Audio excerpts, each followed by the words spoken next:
Не стигнуваат реакциите за годишната програма на Министерството за култура. Големо незадоволство во јавноста од избраните проекти, но и поплаки од проектите кои не беа избрани.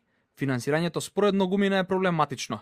Дел од нив прашуваат која е логиката да се финансираат непознати артисти. Затоа што ако Министерството за култура е спремно да поддржи снимање на компакт диск кој е стаен под камерна музика, еве и да е грешка, да речеме, да го поддржи со 200.000 денари, а Тамара Тодевска со 80.000 денари за CD, од една страна имаме афирмиран македонски пејач, од друга страна имаме дете од 12 години. Сакам да кажам, има многу нелогични работи. Најсилни реакции во јавноста предизвика одлуката на Министерството да додели средства на малиот Виган Максути.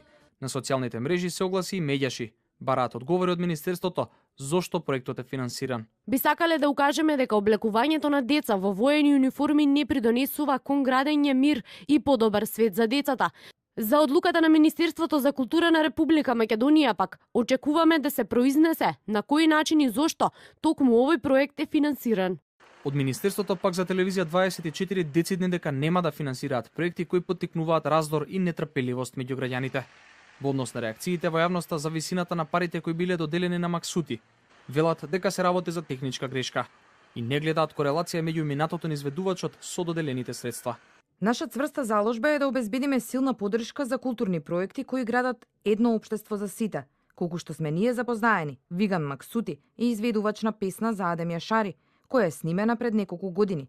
Не гледаме корелација помеѓу минатиот опус на изведувачот и средствата. Во однос на зголемувањето на средствата за носачот на звук се работи за превид, односно техничка грешка кај објавената сума за висината на побараните и одобрените средства. Таа ќе се коригира откако комисијата ќе разгледа повторно апликацијата. Објавената годишна програма на Министерството предизвика силни реакции во јавноста откако се обелодени дека членови на комисиите дополнително учествувале и на проекти кои добиле поддршка од Министерството.